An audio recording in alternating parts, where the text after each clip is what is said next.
Today, I'm talking to Holly Meyer Lucas of Compass in the Juniper area of Palm Beach.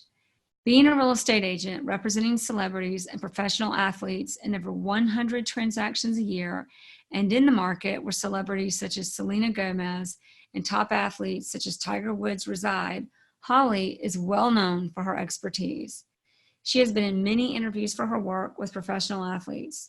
Today, we talk about that and go much deeper. She shares all on what it's really like behind the scenes, how she handles clients, runs her team, and mistakes she's made, along with her biggest lessons.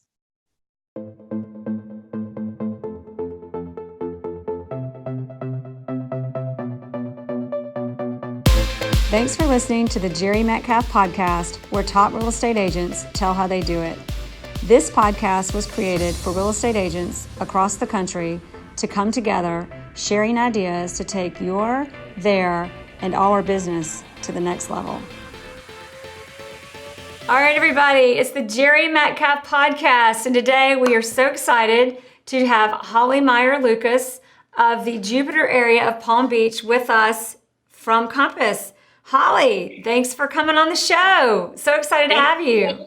Thank you so much for having me. I'm so excited to finally talk to you. I've been following your podcast forever. It's awesome. So good. Good, thank you. And we have a common friend, Erin Kruger, one of our fabulous guests on the show. We do. Freaking love her. Love her. So I felt the entire time I was listening to that podcast, because it's two parts, right? Like like it just kept going, and I was like, I was part of that conversation. Like I kept wanting to like text her and be like, yeah, so you like blah blah blah. Like I wanted to jump in, and it's like, no, it's not real time anymore. It's over. I love it. So I'm going to give everybody a little bit about you, and then I want you to really show off and tell us more. But for those of you, most of you know, but who don't know, the Juniper area of Palm Beach is where Selena Gomez, Tiger Woods, big celebrities, big athletes, that's kind of a central hub for them. And Holly represents a lot of athletes. You've been on a lot of podcasts. You're really well known for a top agent in that arena of business. So we're going to talk about that as well as a lot more stuff about how you run your business and your teams. That being said, tell us a little more about yourself, what you're proud of, how you got in the business, all that good stuff. Yeah, so I work in the Juniper area of South Florida, which is, like you said, known for the professional athletes that live here. The reason I got in the business to begin with was because our area was really attracting a lot of professional athlete families. And my husband played baseball for, he's now in his, I think his 16th season at this point. We were with 7 different teams when he was playing, and now he's retired and is in the front office with the Phillies. But at the time, I was, we were bouncing all around the minor leagues. We actually lived in Atlanta for a while, not in Atlanta. We were with Gwinnett, which is kind of Atlanta. That's Atlanta. That's like Metro, right? Yeah. Yeah, it is now. Yeah. So we lived all over, and I realized that there was a real need for a real estate presence in the Juniper area that specializes in working with professional athletes and their families, not just, Tiger Woods and Serena Williams, like at that level, but the quote unquote everyday players that aren't, they don't have $9 million contracts. I work with most of them too, but on the lower end, you have guys that need rentals in our area that, their budgets are $2,000-$3,000 a month because they're in the minors. Well, guess what? Those guys turn into 9-figure having contracts, as they progress through the minor leagues.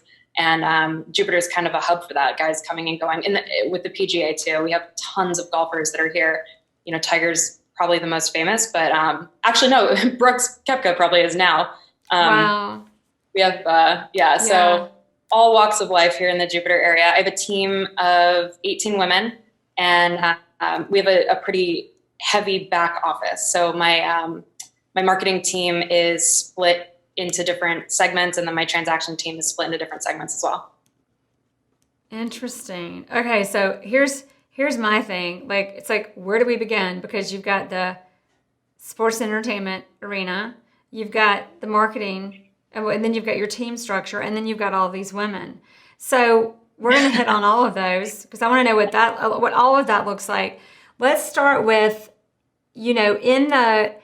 obviously we know how you got into that market. You kind of had your foot in a little bit with your husband, and then, or your foot in the door a little bit with your husband. But even so, what is your advice to people who want to work? Well, there's kind of two ways of going with this. One is, why would you specialize? And number two, when you do, how did you get your foot in the door? So let's start with why specialize? Because if you specialize, everybody will tell you, well, aren't you just saying no to all of that other business out there? Yeah, no, it's a great question. And I run into that a lot. So the professional athlete business that we do only makes up about 30% of our total business. This year I'll sell probably 80 million. But of that, only 30% is what we're technically known for. But that 30%, is driven by, or the 70%, that 30% derives the rest of the business because it's our niche, having a specialization is kind of a risk at the beginning because, like you said, you don't want to pigeonhole yourself. But it does give you a lot of runway to be the expert in a certain area. Well, go ahead. Getting into sports and entertainment is not an easy task. Luckily, I had my foot not only in the door, but just wedged wide open in the hallway. All of my friends are baseball wives themselves, but the key part there is fostering relationships with, for anyone listening that wants to get into working with athletes, fostering the relationships with their agents and financial advisors. That's where the majority of our business comes from. It doesn't come from the athletes directly. It comes from, I basically got my start by doing right by my friends and their real estate transactions because they're baseball wives, right? And then their agents saw how good, me and my team were, and then they refer us from there. So it's funny because people ask all the time, what's it like working with so-and-so? And they'll catch wind that I'm working with whoever, so-and-so's in town right now. What's it like? And it's so funny because it's like, this is actually the first time I'm meeting him or talking to him in person. I've been talking to his business manager, his agent for the last, 6 months leading up to this. Exactly. Interesting. So the key is I'll ask, would it be to get your foot in the door? Obviously you got your foot in the door through friendships and relationships because they were there. Getting your foot in the door. And I want to say, I think this is relevant. Like, if you're going to hone in and specialize, it really is what kicked my career off. It felt like a risk, but it was the recession, desperate times call for desperate measures. And in hindsight, it wasn't a risk at all because it just pulls business to you quickly. But on that is that, you had the friendships, but if you didn't, the avenue really, it sounds like, even for you to grow your business, was through the agents and the financial advisors, because they make the decisions anyway. Usually. But totally. Yeah, absolutely. And their standards and their expectations are so insanely high that, because, they're working with guys who have so much at stake. And also it's competitive as hell as an agent and as a financial advisor to get in the positions that they're in. So when you're working with a professional athlete, you typically have 4, sometimes 5 clients: the business manager, the agent, the wife, the player himself, and then sometimes the team too, if the team is involved in, if it's some kind of contract negotiation situation, and the living arrangement is like a crown jewel of the discussion. I get brought into those discussions actually recently, fairly frequently. I think, the no trade clauses or the trade exception clauses has become pretty relevant lately. But I think when you're identifying, your vertical, whatever it might be, whatever you want to specialize in, my recommendation is always to latch onto something and hold it as tight as you possibly can. So and latch onto something that So if your dad was a plumber, specialize in working with plumbers. If you know what that lifestyle is like because you've lived it, then specialize in that. You can specialize in literally anything. You can specialize in homes with hardwood floors, and then you can tap into the allergy community and the environment. There's so much content around literally anything. Just identify what it is. And I love what you just said, like specializing. That's kind of a great idea. Specializing in homes with hardwood floors, which is a lot of them. But when you do that, it's where you take it. It's not even what you're, in that case, I don't even know that it's what you're specializing in. It's how you're getting the attention of the consumer to develop the relationship, to develop the referral, to develop the business. For example, I don't know if y'all have seen, and Isaac, make me give it to you to share it with this interview. Don't let me forget. But there is an interview with Seth Godin, and he talks about, it's called like Pigeonholing with Seth Godin. And he talks about, he has a lot to say about this topic, but he talks about this company that was selling socks. And most companies that sell socks, the traditional way is like, how do we maximize profit, cut costs, and get it out to as many people as possible? Well, they like flipped the model and they said, we're going to do socks for 12-year-old little girls with not much to talk about, but have a decent amount of money, like, but don't know what to say. There's kind of like this whole marketing storytelling around it. So it's mismatched socks. It's like mismatchedsocks.com. And their audience is very specific. What they specialize is mismatched socks. And then they make this whole huge following because of the way it stands out and resonates with people and the storytelling and content that they can put it behind. And then people are just coming to them. And the same way for your business and your relationships and who you know. But I love that. Like you could like go so many ways and places with it. So tell us a little bit about when you got into it, you did your first deal. How was it obvious to you, this is what I'm going to specialize in? Or did you just kind of like become an agent and fall into it? Or where did that, how did that unfold? So it was really difficult for me to really embrace the professional athlete niche to begin with, because I did not want to have to exploit my friends or my husband's teammates, or like, I do not do that. If you look at our social media, I'm very, very conservative with name dropping and putting out there who I work with. I could run a train on who I work with and who I've represented, but I don't do it because I think it's tacky, but more importantly, it makes me feel very uncomfortable to exploit my friends, right? So I really struggled with what, like it's almost like the label kind of found me, which is the best way to go about, something like that, I think. I got licensed to begin with because I was helping so many of my friends with their rentals in our area. And I realized that I needed to be a better friend and be more powerful with my information. It's so funny. I always talk about how, I found this that there was this need for this, but it was more that I understand the baseball life. And so my friends were, asking me for help on these, rentals. And my intention was not to make money off them.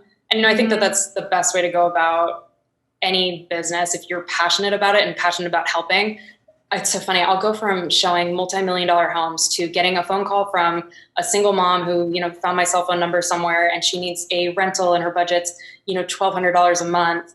And I won't literally do this, but I will think about possibly canceling the showings that I have with this, multi-million-dollar or whatever, because I want to help this mom out. Because she really needs help, especially because you can relate to her just being a mom. Oh, totally. Yeah. Totally.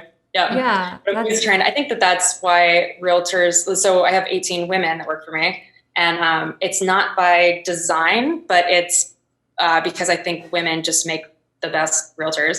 Where you have to come from on my team, you have to approach every client with a giving heart and with an open heart. And it's not about finding someone the most expensive house or about, finding the most readily available option. Realtors get into trouble with that a lot, where they just have to close a deal that it's like you're too, you become too aggressive and too desperate. And then when buyers aren't ready to buy right at that second, they fall off the map. Do that. Oh, it's so true. So on your team, you've got 18 members, and you've got, and we haven't even really gone into what you really do. I mean, look, it's so much more than most agents. You've got, I'm going to kind of give everybody somewhat of a picture, you elaborate, and then I want to break down your team and who does what. So 18 members of your team, all women. You've also got a design and renovation business that works with your team.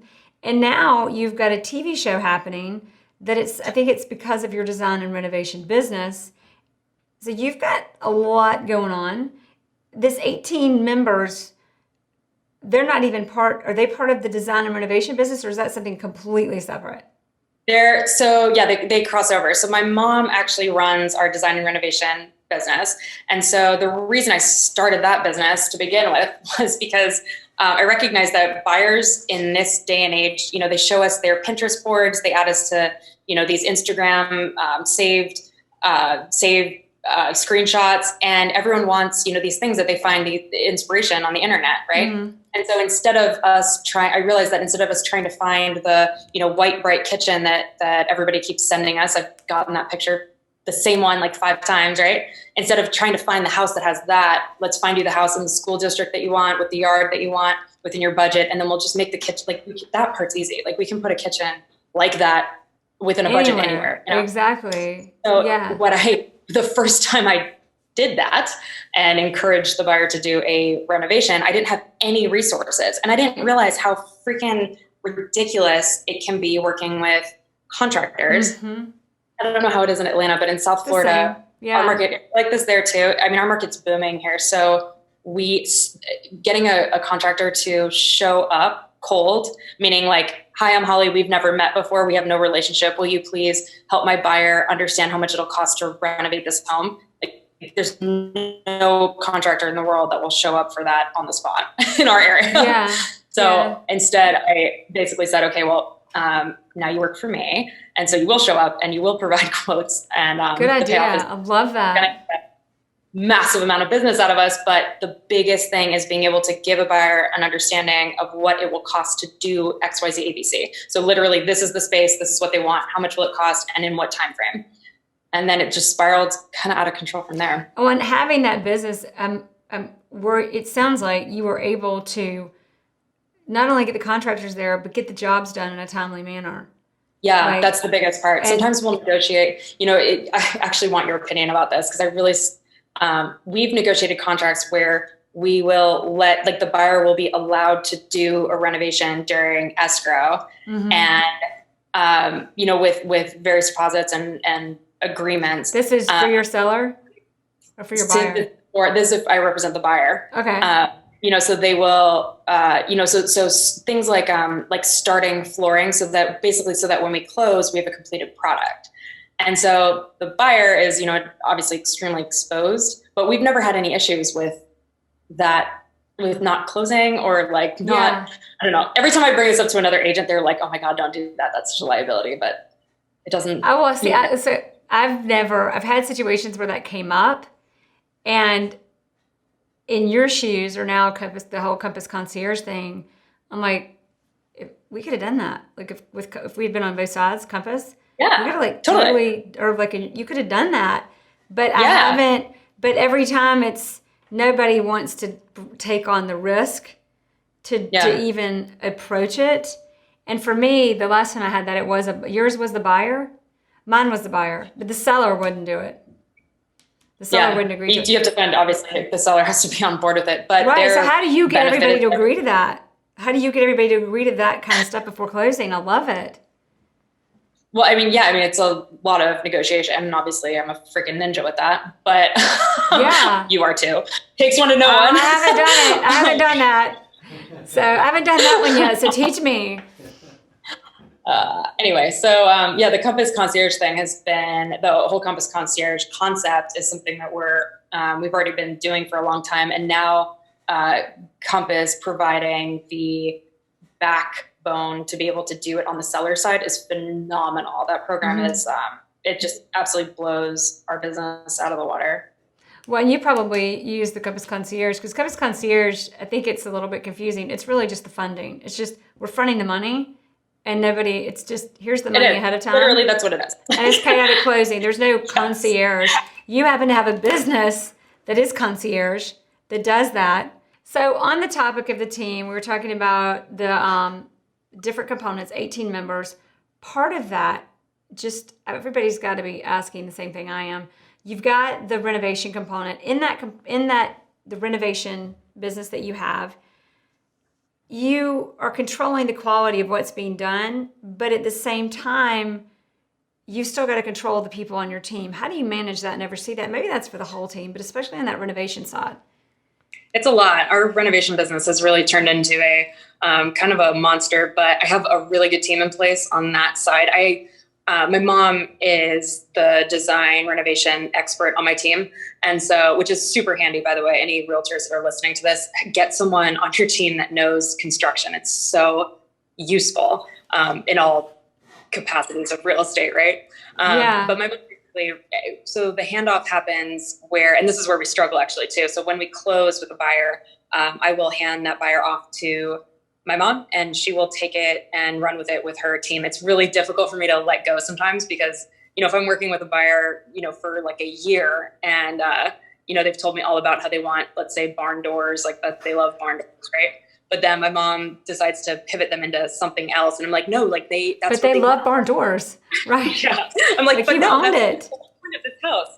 Yeah. So it sounds like having someone in the team that's vested, that runs that like if you wanted to do anything you wanted to do, but an easy example is the renovation company, is that she's a vested member of it that runs it and controls it, that can oversee and manage the contractors. And it is the same people and over again doing the same jobs. So that's where you kind of streamline it and keep it. Because I think everybody, like, they're afraid of the liability. They're afraid of, like, 100%. right. Absolutely. Like, what else does that really mean? Yeah. So so she runs that, and then I have one assistant that kind of is like our go-between, to make sure that everything is being running smoothly and manages her schedule, and she has all of her vendors, and she manages all of her relationships with the vendors are basically run through her, through my mom, I mean. And then on the real estate side, we have this is something that is very different to my team. Actually, well, I don't know if it's different to my team, but I think it's unique. We have a marketing. So I have a girl that's over our entire marketing department. Her name's Alexis. And then I have interns. I leverage the ever living hell out of interns. If you are listening to this, get an intern. I recorded a call about this. I hosted this conference call about a year ago, internally at Compass, and it was shared and viewed. I mean, it was being shared all outside of Compass. I had to end up deleting it because it was when you expose a little bit too much about your business. It was just a team leader call. But anyway, love interns. They're amazing. So she manages two different teams of interns. One of them, one side markets our listings.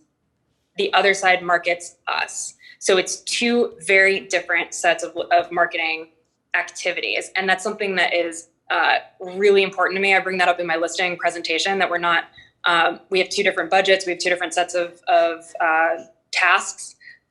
Putting your listing in the newspaper, Mr. and Mrs. Seller, is a marketing effort for my team. Nobody's buying homes in the newspaper. That's so that I look good. So that doesn't come out of the transparency. The market. Yeah, man. It's so ridiculous in real estate. We host, open houses, or so many people host open houses to try to get buyers. And we do not do that. We actually sell probably 70% of our listings. We sell at open house. And I can talk a little bit about that if anyone cares. Do. But I'm sorry. Yeah, no, we'd love to know. So I'm taking you everywhere. So, but on the open houses, we're going to go back to that. So your team you've got 18 people. I think it was 8 of those are including you, are 8 of those real estate agents, or how many real estate agents selling? There are 10 licensed agents. Me makes 11. My mom makes 12. And then 6 back office people. And the agents are full-time agents? They are full-time agents. They do listings and buyers. There's no, I don't have buyers agents and listing agents. I think that it's important that agents know how to do everything. I agree wholeheartedly. And then you've got 6 admins. So in those admins, you section that into, you've got 2 departments, marketing and transactions. Yep. So Sabrina is over our transaction stuff. So she is kind of the contract to close person, but she also takes care of anything real estate operations is under her. So for example, signs you would think that signage is a marketing effort, but it's actually operations, because that activity happens with every single listing. Anything that happens with every single listing every single time is an operations task, right? The marketing team and her work hand in hand, but she also, because she manages our transactions, she also manages our CRM and our database. So she's kind of a unique, but I'm telling you, I've spent the last 2 years. This is Christina, this is on the transactions end or on the marketing? I'm sorry? The CRM manager, is that Christina on transactions, or is that your marketing? It's her name's Sabrina. She's transaction. Sabrina. Yeah. Okay. Because it's, I recognize that before I started my real estate business, I worked in healthcare, IT specifically. And the concept of double order entry is something that we do in real estate all the time, right? You're entering the client's information when you first meet them, and then into your database, that might be seamless, right? But then you enter them into a contract, you have to enter their names, and then, onto their birthday card that year. It's you're constantly re-entering, what's so-and-so's number, and so she manages our contacts because she also manages our contracts. and manages the follow-up. So on transactions, where do listings also fall into that? Or not? Where do listings, like listing agreement, all the administration stuff of listings, is that on the transactions side? Yeah. So, Okay. well, it's both. So I send an intro email introducing both the marketing team and the transaction team at the same time, because both of them are going to be getting real comfy and intimate with my sellers. My job is to sell the house, not create the marketing and not create the, coordinate the sign, right? Exactly. So they do different tasks for our sellers, but I am very clear that the marketing team also is split into two. So if they see their listing being advertised on social media, it's probably coming from the listing marketing team, but probably was created by the self-marketing team, because on social, depending on how it's targeted, right? Like you target different things for different people, and no realtors will be that transparent with you. But on Facebook, for example, you can target homeowners in a neighborhood. You might be targeting them because they might know a friend that wants to buy in your neighborhood, but more than likely you're trying to get sellers, right? Exactly. So we're very transparent about what the intention is of our marketing and what actually sells homes. That's one thing that realtors, our realtor community has gotten real cute and creative with the fluffery that we'll send to sell sellers. And what I'm is pretty that? transparent about that. What does that conversation look like? And when you're talking to them about what you're doing for them, are you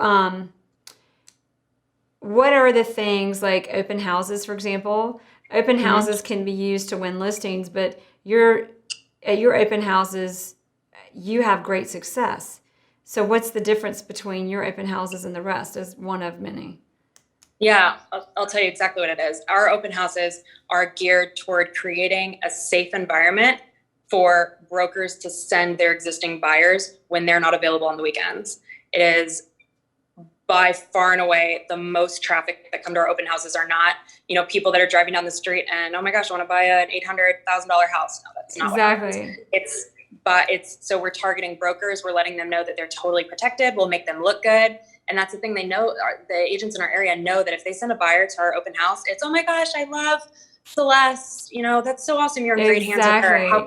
How can I help her sell this house to you? And then they just open up and it's like, it's just all kumbaya. And great question. How can I help her sell this house to you? What a great question to get them talking, but not in an invasive or defensive or weird, salesy, or I hate that word salesy because it's so used, but I love that. That's great. So your print marketing is mostly, it's like, hey, we all know print marketing doesn't sell houses. People buy houses. I have my thoughts on it, but you probably have yours. Like it's online. They see it online, targeted marketing, or somebody sending it to them and really through their agents. But what would you say about that? Or what would you say sells houses, especially in your market? So I take it back. Print advertising does not sell the normal house. Print marketing will sell a very special house because, especially if it's placed in an area where, like, financial advisors, for example, or wealth managers are paying attention. They might catch their eye about. We have a house right now or a listing that has tennis courts, for example. So we're targeting specifically business managers and family offices and tennis pros through print marketing. So there are unique circumstances to that, of course. But I think that our philosophy is that you can do XYZ, ABC and all the realtors are going to do all letters of the alphabet to get your home sold. They're going to put it on the syndicates. They're going to put it on social media. They're going to get professional photography. Our professional photography is out of this world. That's my primary, most important task in a listing is nailing the photography. So through the design renovation business, we stage homes. We're brutal with sellers about what they need to do. When it comes to presenting a home, we'll tell them that they need to, have it deep cleaned if it's not up to our standards. Obviously, I don't phrase it like that, but I'm pretty brutal with them. And then, what I would say too is that you do not want to hire the realtor who's going to be your friend or who still feels like they need to win your business. So a lot of times when you have a signed listing agreement, you still feel like that person is your client that you're having to win over, right? So to make them happy and to not get fired, we will list homes too high. We'll put homes on the market that really need to be staged or cleaned, but you'll make that a problem for, Holly down the road. Like I'll have that conversation after 14 days or whatever. No, we don't do that. We don't have time for that. So if your drapes are terrible, we'll tell you to take them down. Or if the window needs to be opened up, we'll tell you to take down the, crazy drape situation you have, or the paint the off-putting color. And I always say that you want the realtor that will tell you that you look fat and need to lose some weight. That's how we go Love your about analogy. Yeah, that's a great way to just get them to open up. So are there situations where you don't get the business because you're brutally honest and they're not ready for it? 100%. That happens. Well, yeah, it has happened before where they don't want to take our advice. I'm a pretty quick study when I go to a listing presentation. Like I know what needs to happen on the home to sell it. And a lot in our area, it's a lot of heavy Mediterranean feeling decor. So like heavy furniture pieces. And I am in the listing presentation, I'll bring it up because I need to know whether or not they're going to get real with wanting to sell it. And you need to get out fast if they're not. Is that fair to say? I'm sorry? And you need to get out fast if they're not. Totally. Absolutely. Yeah. Awesome. Okay. So, back to your team structure. This we keep getting such great information out of you without even trying. I love it. You're so easy. So I love that you're asking me about it because honestly, I feel like every time I've done any, kind of podcast, whatever, everyone wants to talk about the athletes. And I'm like, that part's not that interesting. Let's talk about my girl. Let's talk about how to really get it done. So, and I think, to the athlete part, I think that's interesting and that's awesome and fun, but it's hey, where's your success? It's in that arena, and for other people it is too, and you've shared with us how to do it. But for everybody, I think it's more of aligning with, the book. I've been quoting it a lot lately, but Tom Grover. Is Tom right? The trainer for Michael Jordan and all the NBA players and other athletes. But he wrote the book Relentless, and he says to have what you want, you first must be who you really are. And that goes into where you are and finding so anyway, but I'm sidetracking on that, but bringing it back here is okay, so now how do we really get it done? Because whether you're an athlete or whoever, whatever, you still need the right advice to get that house sold. Well, it drives me crazy when people will say you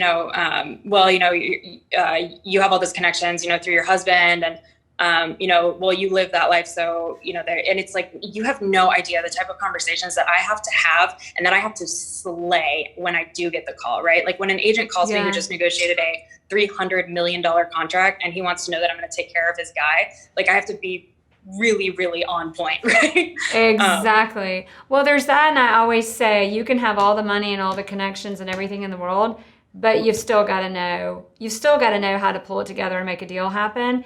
And got to close, girl. ABC, always be closing.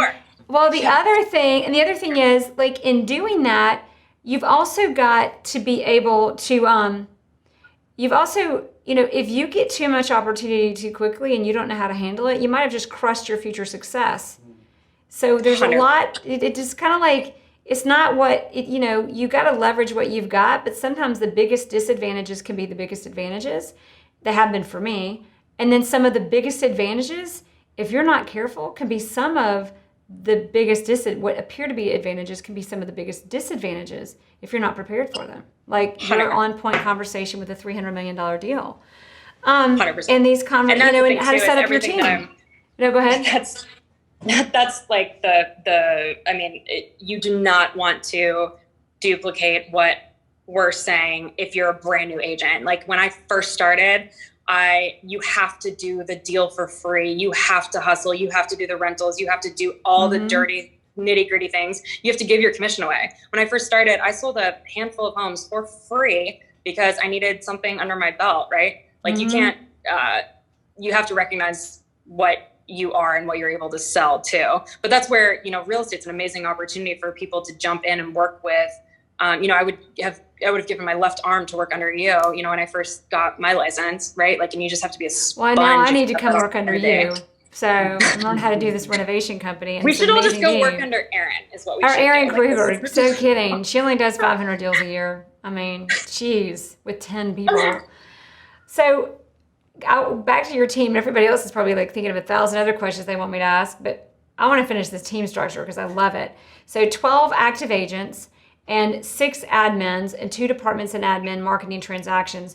So in your, do these interns count as some of these 6 people, or are those extras?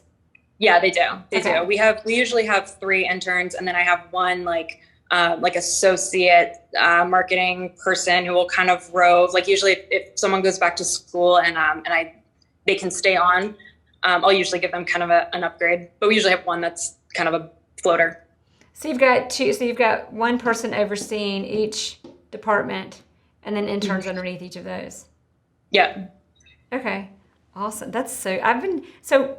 One more quick question, and then I want to go into the girl power, like running a team of 18 women. But before we go into that, how do you get good interns? Where do you get interns? I mean, that may be a really dumb question, but for those of us who need interns and want to get them, and do you have them? Can you? I guess they're internships. This is something I need to be doing. Do you have it is it somebody you could use year round, or how does that work, or what does it look like? Yeah. Is it hard to retrain them and over because they are interns, and there's all of that stuff. Yeah. So when you're bringing an intern on, the biggest thing is just pulling off the Band-Aid and just doing it, right? So I think we as leaders always fear not, having someone show up on day one and not having, tasks for them to do or like a set roadmap. So I'm really clear with our interns from, we bring them on in classes. So I usually have a fall or a winter and summer internship class. So I'm not training, a bunch of people in kind of on the fly, but other than that, it's sometimes all bets are off. I mean, as a realtor, like you can literally find 100 things for someone else to do. I mean, dropping off flyers, running to the post office, dropping off a sign, making sure flyer boxes are full. I mean, there's so many things. Making sure the printer will do what I need it to do. We had one intern a couple of summers ago whose entire job was to print on envelopes with addresses that I gave him. Like I would literally like see a house and then say, okay, this like needs to get this mailer. It's like a for sale by, like, when you're driving around. Yeah. That was so actually smart. One of the best summers we had. That's awesome. So yeah. They are, I write them a bomb letter of recommendation after they're done. And sometimes they get school credit if they want it. Like if they're part of a school credit program, we'll do that. We'll fill out the paperwork for that. But for the most part, it's amazing experience for them because they're seeing, entrepreneurship and marketing and stats and, God, if you can find an intern that is a stats or accounting major, oh my gosh, pulling market data and doing CMAs. You can do anything with an intern. Get an intern. You need an intern. I love it. I'm getting an intern. Now, is there a time frame, like interns, you need to get them at this time of year because that's when people intern, or? Yeah, the best ones that we get are usually looking for what they're going to do for the summer around April. So their parents are starting to get on them. They're coming home from college, and you want to find one that has a parent that is maybe in your social spheres too, so that because they're always appreciative that love it. We're so April is the time to get interns. Yes. Yeah. Okay. Yep. But anytime you can always. You gotta like to see who's available, but April's key. Yeah, totally. Okay. Yep. Awesome. It's kind of weird if you have one over the holidays because they're like, they want to spend time with their families, but I've done that before too. But the best ones are by far the ones in April. Awesome. Okay, next question. Team of 18 women. Like, what does that look like? Because, I want to be careful. In our day and age, it's way too easy to be politically incorrect. So there's the girl power component of it, but there's also the opposite end of that. So what does that look like? Does it look like anything? Is there a difference? What do you like about it? Did it evolve, or is it whatever you can tell us? So I never thought that I would have a team of women. Not, I didn't think I wouldn't have one, but it just happened organically, mainly because I think that women make the best realtors. So it's a really weird time to be a woman and a leader and, a leader of women, because we're bombarded from every direction about, on one hand, it's okay to be like that sloppy mom. Like I'm the mom that shows up at the bus, like you don't have to have it all together. But then we're also, in the other direction, it's like, well, lean in, you can have it all. And so it's just, there's so much mixed messaging right now. The glass ceiling, has been shattered. But on the same time, at the same time, there's women's rights and all kinds of stuff. It's just a lot for women right now. I have always been a leader. I've always been a worker. I've always had my career. And so for me, I have always and will always be, I think, one of those women who is the exception to what's happening right now. Like I think I'd love your opinion on this, because I think that like probably saying more than I normally would on a Yeah. podcast. But I think that right now, I think a lot of women are just overthinking it. Like, just be who you naturally Be are. who you are. It's being a woman's not a weakness, and being a woman's well, I would argue it's a strength, but but being a woman is being a woman. Like, you know, be careful. Like I think you were saying earlier, you had made the comment about, you know, there's a lot of focus on us being women and what are you doing with your career, and there's the, you know, the Me Too thing going on, and there's all of this focus that is like, well, suddenly it's like, is anything politically correct or is everything politically incorrect? And maybe it's how about we're just who we are and we're all people, and be who it is, like back to my be who you really are and you'll have what you really want, woman or not. But it, you know, and then bringing that back. But I do think there's a kind of a scary thing in calling out on being a woman or being anything. Like, be you. That's it. Woman, not woman, it happens whatever all it the is. time where I'll say to men and women do this, where I'll say, you know, I have 18 women that work for me, and I'll get this, well, good for you, or like, look at this, oh, good for you, you know, female-owned business. I love that. I'd love like you're really doing somebody a favor, and right? Yeah. And so on one hand, I'm really mixed on how I feel about it, because on one hand, I'm like, yeah, you know what, it is awesome, and we do have a lot going on. All of us, you know, a lot of the girls on my team are single moms. A lot of them have husbands that travel. Like, you know, we kind of are birds of a feather that are kind of flocking together here, but they're not on my team because they're women. They're on my team because they're badasses and they're really, really good at their jobs. Exactly. So, and I think that that the women equality movement that we're in right now, especially when it comes to careers, have you ever read the book Nice Girls Don't Get the Corner Office? No, but I love it, and I would agree. It's a good one for. It's a really good one. It's kind of outdated, gosh, yes, at this point. But it brings up how biologically women tend to do things in a different way than men, because we're different, right? Well, we're the maternal. We have children, and that's the other thing. Women are different from men. We can say that. We are different. We are wired to nurture. We are wired to have babies. So we're also wired to step back for the better good of the whole as a mother. Yeah. As a father, our job is to go out and to defend and destroy, and I mean, in a good way, or whatever we want to be. So there's a little bit of a different biological wiring of how you might do things. That doesn't make one better or worse. It just makes how you're wired. But sometimes there's a matter of, in a certain situation, it could not only defeat your own purpose, it could defeat for the purpose of the whole if you're not careful to be aware of what your own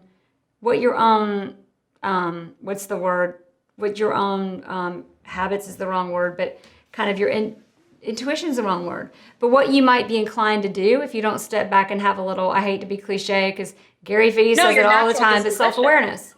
But go ahead. Absolutely. No, it's like this like natural disposition that that's the word. Yeah. So I think that right now we have to be, especially women that are leaders like yourself and me. I have to be really careful about what I promote as reality too. You know, I have 2 little kids. My husband is gone from February through October, so I'm not a single mom by any means, but I am a solo mom, and I have so much help. I have an au pair. Both of my parents live in our area. I lean on them nonstop. And I think that, you know, everyone talks about how, you know, the highlight reel of Instagram and social media, it's not real life, you know, blah, blah, blah. And that's true. But also real life isn't real life. You know, just because I'm here at this meeting at 7 a.m., I have an au pair that's getting my kids up and driving them to school. And then my mom's going to pick them up. And I'm effing exhausted.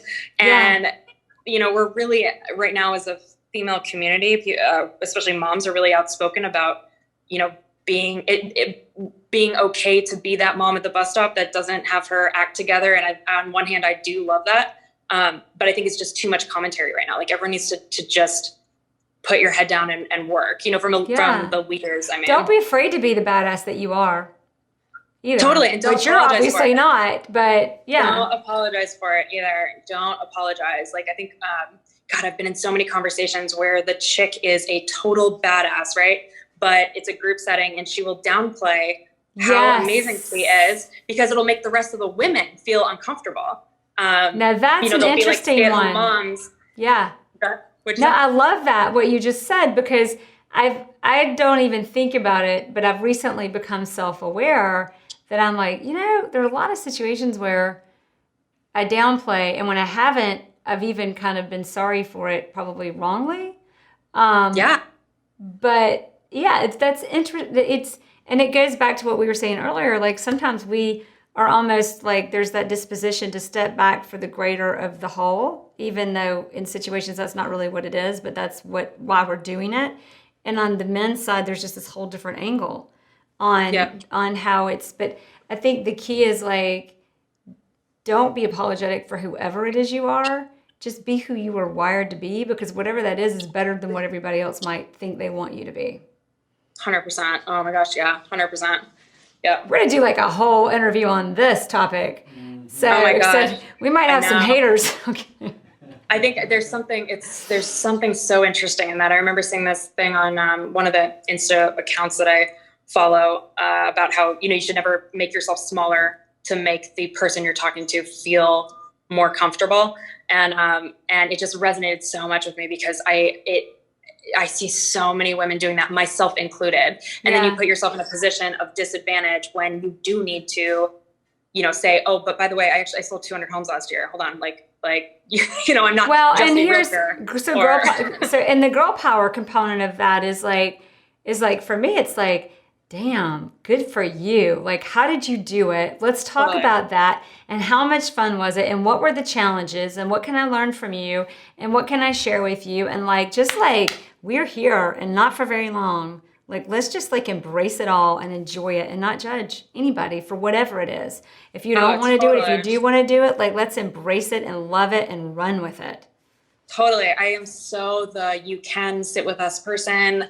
I hate seeing, oh gosh. And then when women will bond over mutual dislike for a person, that's another thing that we just got to stop doing, trying to find common ground based on something that's negative.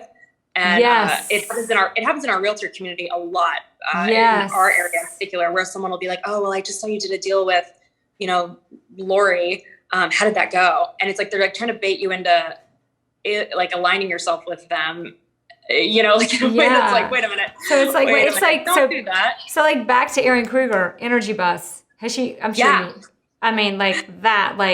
hey, what bus are we on and where are we going? Be careful how we steer and where we go with it. Totally. All of us women or women and men or whatever we I love that. So how does that look? What would you say about, because there's this whole element of I always say girl power, female leadership, whatever we want to call it. There's a whole component of that, but again, not being careful that it's not because that means we're weaker, or that means we're special or whatever. It's just who we are, and we are women, and that there is something to that. How does that look on your team? Do you find it? I think it does find that positive common ground that you can bond on and move forward with it. Yeah, so the girls on my team are all absolutely amazing. All of them have, come from all kinds of different backgrounds and which is a good thing. On your team, you want diversity. But the thing that we have in common is we all work so hard. I will not hire someone who is not fully able to, not able like with kids and family schedules, because that's one thing, but not totally okay with jumping in their car and driving 30 minutes to show a home because I asked them to, and no questions asked, even knowing that they're not going to get anything out of it. How often does that happen in real estate, right? We have to leverage so many bodies at all times if we have a lot listing, right? So the female continuity on my team has been an identity that we, in the last year, have really embraced from a marketing perspective, but and being the leader of women, I've talked about this a lot, that I'm able to empower women who might not otherwise be able to have a career. But I don't think that's something that's unique to being a leader of women. I think that's something that's unique to real estate, and taking a chance on me recognizing that I'm okay getting my real estate, getting my real estate on, as we say here, because I have, help and I'm okay with bringing you on, insert name here, because I know that you're going to work hard. Exactly. Well, and that is another thing on that topic, because we do in a lot of ways. I didn't even realize being a real estate agent, man, woman, whatever, nobody cares. I love that. Maybe your clients care, but in the big picture of it, if you want to be successful as a real estate agent, You will. And what I say that only because I remember Robert Refkin, our CEO, we were at, he says this a lot, but the first time I heard him say it, he said, what other industry could you find where over, I don't remember the numbers he put, but I wish I did because it would make it more powerful. But it was basically like where there is no industry that has more women making six figures. There is no industry. Oh, And I love thought, that. what are you? Oh my God, I love it. But I was like, I never, first of all, that's scary. But I was like, again, because you know where I stand on all of this, but I was like, but that's an interesting point. And that is probably why I do love this business so much, because men and women in our business, we are just men and women. We're people. It's not such a big deal, which is so comforting. And you get this, whatever, you get this synergy with other human beings. Nobody cares. Nobody cares. In our industry, if you're a badass, you're a badass. It doesn't matter. You're just a badass. And I think that our industry is also the only other industry that I can think of that this is even remotely similar to is with OBGYNs and gynecologists, right? In your head, if you want a male or female, if you're going to be okay with a male gynecologist, then you're going to be okay with that. If you want a woman, and I think it's not spoken out loud as much, but I think that people have a feeling toward you, whether you're a man or a woman, before in a listing presentation, right? If I present after a man or before a man, there's going to be some differences there. And I think that making the woman of the house feel comfortable. And, a lot of the girls on my team are really pretty. And it makes me cringe when other women, men never say this, it's weird. Other women will ask me, I can imagine that, it's always the insecure woman that'll say this too. I'm sure that, men love you. And it's like, actually, no, women love us. Actually, women love us. Nothing we make them feel comfortable. And nothing could be further, but exactly what you said, nothing could be further from the truth, because the women in our business do make the decisions. Yes, they do. They do. I would love to place one of my transactions 30, 40, 50 years ago, where the woman is buying the house. By the way, she pulled up in the car that she bought herself. The man comes into the picture last. Like literally, I'll go house hunting with the women, and the husband will show up and see the just say like, yeah, okay, it's good. And can you even imagine 40, 50 years ago, like the woman, even just trying to house hunt without her husband? I can imagine that was not even a thing. That's so funny. Oh, but you're right. We don't even think about it because but you're right. Yeah, I love it. All right, so let's get this wrapped up. I want to ask you our final three, but before I do that, should we add anything? Because we've hit on your team, we've hit on your sports entertainment, we've hit on how you run your team, we've hit on this renovation company. We didn't talk much, but you've got the TV show going now that's around the renovations and the renovation company that you have. Should we talk about that, or should we wait until it comes out? Let's circle back to it when I can talk about it more. We'll do It's gonna be fun though. And then we've wrapped around the girl power, which I love because I think we've been about as real as I've ever been about that. But what fun! And lastly, the three questions. Number one, what is your favorite? What have you found to be your most powerful tool in this business, whether it's technology or otherwise? Okay, so I'm going to give you the realest answer. I cannot live without Canva. Do you use Canva? No, I don't know what that is. Yeah, you do. Oh my God. I love Isaac's like, yeah, you do use that, Jere. In real estate, there are so many widgets, gadgets, whatever. Literally, I could write a book on all the tools that we have available to us. But if Hurricane Dorian had actually hit us and knocked us out, the one thing that I would really need access to would be Canva, Canva. It is a editing web-based, kind of like Photoshop-ish. Oh, yes, it's awesome. But I do have it. I didn't know the name of it. Yeah. Yeah, it Canva enables me to doctor up presentation. It's just we live in Canva, so some value. Love it. I'm going to use some more of Canva. Okay, so number two, what book do we have to read? Okay, so my go-to with that is Never Split the Difference. It's amazing how many people have not actually read that. It's funny. It's like people either have not read it, haven't heard about it, or they're obsessed with it. Exactly. Right? But it has literally turned like even how I handle my kids around, like my kids, my deals, my clients. Like it's like, well, I was going to say, it's like I took a Valium, but it's so much better. And I don't take Valium ever. Like I've had a one Valium my whole life, everybody. But it was like, wow. But it's the same kind of thing, except I'm sober and I still know what's going on and I still care. But it's but it's just gives such clarity on deals and handling everything. Life. I will say, after I read takeaway. So I read it and I listened to it, and listening to it on audio is it like gave me so many more nuggets. But then I made the mistake. I shouldn't have come in so hot with my team, having them read it too, because now everybody is like very intimately aware of like what, and you know what's so funny? So I not only like can I not use this stuff on them now, but in a listing presentation, it happens all the time where I will say something directly out of the Chris Boss playbook. And for some reason in front of my team, that's the only thing that'll ruffle my feathers, is when I can sense that they're like, really, Holly, like, I see you. Oh, like calling me out in their brain, like, okay. But, here's what, because my team is reading it now. We're getting them through. I've read it 7 times, and the fact that I've had to just now to get them to read it. But I've just now really started like the real true team concept. But I will say the advantage, or you tell me, of when they've read it is the difference between I'll hear them handle a situation and I'll think, if they had read Never Split the Difference and understood the book, that situation could have been handled so much. I mean, not they're great, but it could have been so much easier on them. That's so much easier. So have you much listened easier. to it on audiobook? 6. I've never read it, actually. I've only listened to it. Oh, I said 7. It may be 6, but it's 6 or 7. I mean, like, whatever.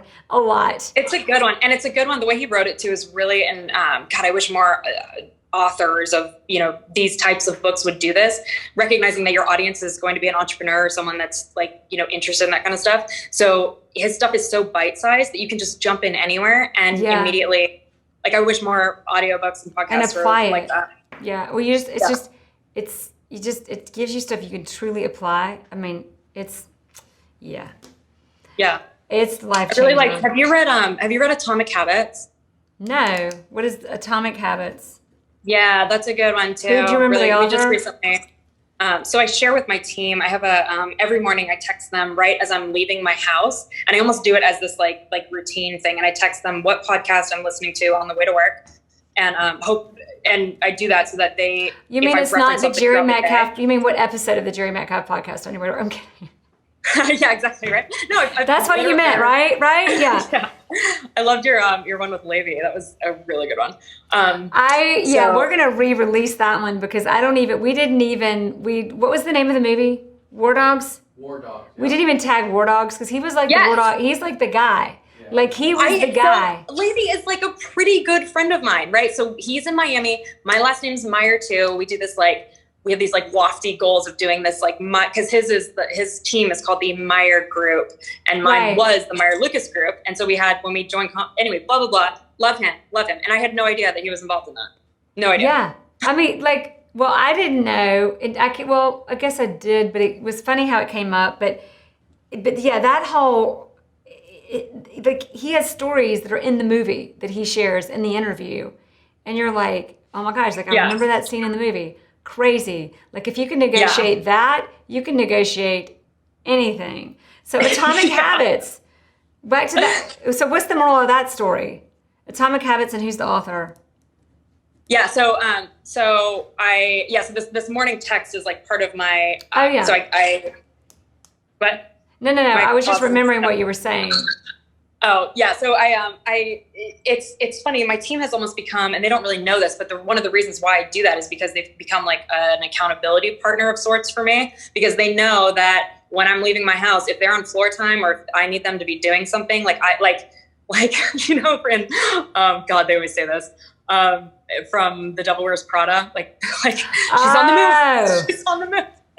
I actually so they think know about that I'm that in too. motion. So you have 15 minutes to get your shit together before I get to the office. But anyway, I share with them my podcast. I listen to a podcast every day on the way to work, and I'll share it with them so that they have context on on what it is that's top of mind for me throughout the day.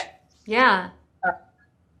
That's but yeah, brilliant. Atomic Habits is a good one. And then you were telling, so Atomic Habits, is that a podcast? That's a book, right? Atomic Habits? It is a book, but it's another one that the reason I thought of that is it's another one that, some books are just better as audiobooks. And it's one of those ones that you just listen to, and it's totally different than what Chris Voss, talks about, but it's for realtors, it's good old fashioned shit. It's like, love it. Like, what was your takeaway from that book? What's the message?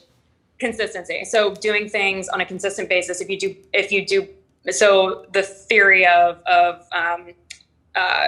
atomic growth. So like something growing exponentially. If you do something small one day, every single day, right? The whole concept of that, but it's presented in a way that is extremely relatable, but also bite-sized too. Like I think God, in the real estate world, we have so many things coming at us at all times, all these marketing things that we can do and not do. But at the end of the day, the biggest hurdle I think that we all, as team leaders especially, need to overcome is getting, following up on leads and making those cold calls. And it talks about how your entire life can be a whole set of habits, bad habits that you don't even know about. Oh, that you don't even know about. I mean, that is... Like pressing the snooze sets the tone for, if you have every intention of waking up at 6:30, but you press the snooze and you wake up at 6:45, your day in theory starts at 6:30, but you're snoozing until 6:45. So you're already starting out with snoozing. Like a small disappointment, So that I don't know if I can handle that book. I snoozed this morning. Oh no. I did. I used to, but then I started did 2 10-minute snoozes. I should admit that. We'll edit that out, but go ahead. No, it's just, so I started so you create, the book is about creating mechanisms to hold yourself accountable, and so one of the things that I implemented was this text message to my team. So that's awesome. That. All right, so if there's one thing, this is our last question. If there's one thing you would hope, and we have covered a lot for one interview, if there's one thing that you would have us take away from this conversation, what is it? Oh gosh. So I touched on this a little bit with the open house stuff, but one of the biggest strengths of my team, and this is because we actively practice this, is how valuable it is to maintain realtor to realtor relationships in your community. We have so many situations that have happened where it opens the door for you to be nasty to another realtor. Let's say a negotiation is going sideways, or you're up against another realtor, and in a listing presentation, you have every opportunity to throw them under the bus. Maintaining positive relationships in your realtor community might be the single most valuable thing that I have in my tool belt. As everybody listening to this who is in real estate knows, your listings will be shown more. You'll have more opportunity to pitch those coming soon listings to them. You will have more pleasant negotiations. Ipso facto, you look better in front of your clients, and you'll have more open communication. Nothing is more valuable to me than the realtor to realtor relationships. And I wish that the rest of the realtor community, for the most part, I think our industry is absolutely amazing. We're people, but we're also entrepreneurs. A lot of us are leaders. A lot of us are creative. That's one thing that realtors are not really known for, right? Being like marketing whizzes. Exactly. Like I have friends that are unbelievable with their marketing stuff. But we're also one of the few industries that we have to work together, so on opposite sides of the table, but then we'll turn around and have to compete with each other on a listing. Exactly. And so being nice to each other and building nice each other to up. others. But you're right. Yeah, I think that's like a your huge competition, right? Well, like coming into this business, everybody's like, oh, it's so cutthroat, it's so hard, and then there's this whole mindset that you've got to go get people's listings and do all these cutthroat things when, like, to make a lot of money in this business and to even get a large market share, if you look at the inventory as a whole, you don't need that much of it to do really well. And if you can keep that in perspective, now you still need to be really good at what you do. But if you can be really good at what you do, not keep it a secret, and understand that you don't need that much of the pie, and the better and kinder and like more solid of a broker, human being, and expert you are at what you are, it really will turn out. You don't have to be sneaky and steal and be all of that stuff. Just like, old wisdom will tell you it doesn't work, not for long.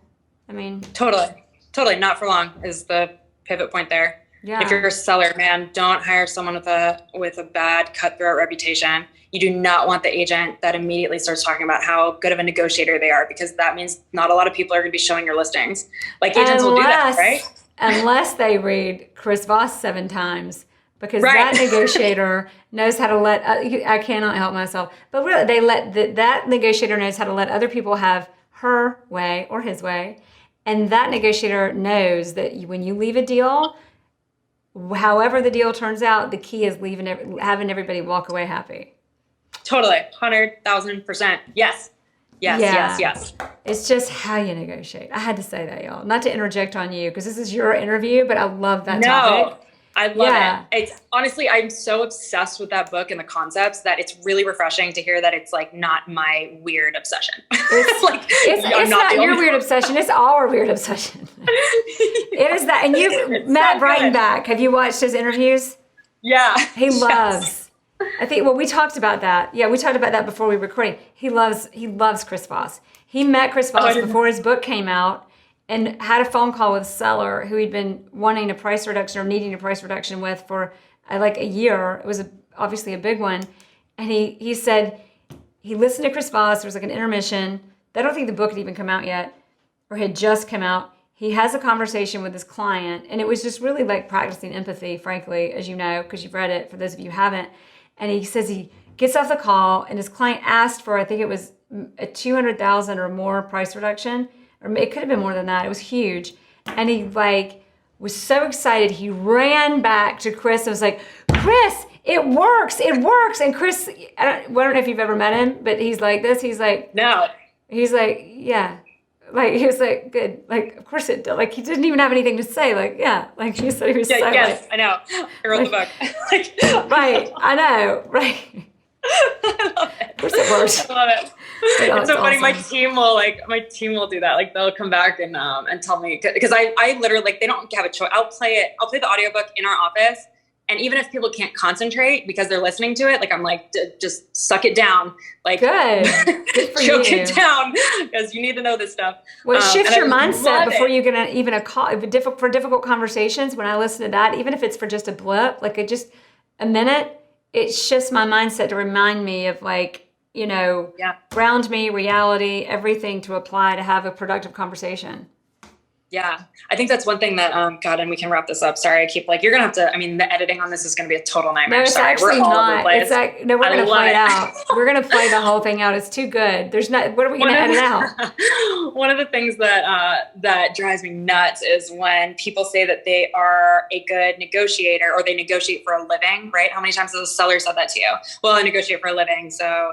and it's like, well, actually, everybody negotiates for a living. If you think about it, like, literally every single role, unless you are in some kind of manual labor, everybody negotiates. Life something. Is a negotiation. It is. It 100% is. So if you have to say that you're a good negotiator, or that you want to whatever, you're just basically using that as a cover for saying that you want to be a dick. And so, which is fine, but being a jerk does not equal negotiation. In fact, if you are a Chris Voss disciple, being nice is actually being a good negotiator, right? Exactly. Love it. Awesome. All right. Well, thank you. We're going to close it out, but thank you for being on the show. It was talking to you. And everybody, the takeaway there is, remember, clients. And well, sometimes I hesitate to say this, but clients do come and go. We represent them. We love them. But it's the agents that are in this business forever, and we're doing deals with over and over again. And to do that great job for our clients, that relationship with other agents is key. I mean, back to your takeaway. So we all remember. I love that. 100% well said. I'm embarrassed how long it took me to learn that lesson, but I finally have. And it is like a game changer. Oh my God. The way that I'm so embarrassed about how I learned that lesson. Like how I treated an agent when I first started, because I was, I had done a couple deals with a couple of jerk agents. And so I thought we were just like competitive with each other. Like I thought that was how we rolled, right? And I just remember this woman, she's now a very good friend of mine. And I remember she pulled me aside / called me after, we were all was said and done with the negotiation that she had. And she said, never, ever, ever do that in front of one of your clients again. You just look like a fool coming at me like that. And I was like, what do you mean? So it was an inspection thing. And I was like, no, like we need this fixed. And I was like trying to, flex, and I had no idea what I was doing. Right. Like I thought that that's what you did. Right. And she was like, we would have given that to you anyway, but the way that you just came at me, like, don't do that again. And I remember being, flustered, obviously, but then really internalizing it and realizing, oh my God, we're on the same team here. Agents are on the same team. Yeah. Despite the fact that we compete with each other, right? Like the goal is to get stuff done, So there's so many lessons in that story besides the one that you got, and the fact that we are going to go on forever. It was a gift. But I love that. But the gift that she gave you, but also it was how many people would have not said anything. But it was the respect and honor. Totally. I mean, and then the fact that you were receptive. I mean, I bet that's happened a million times in this business. The fact that you were willing to share is awesome. The fact that you were receptive to it is amazing. And then the fact that she was willing to share it and give you that. I always say, there are a million gifts in this world. We just have to be willing to receive them. And that was one of them. Totally. 100%. Absolutely. And you just blacked out, but we're not editing that out because that was good. And that was real, and that was it, and that was awesome. Don't edit that out. That was good because it's real. Like that's the difference between that's the good leaders apart, is the ability to take feedback and do something with it.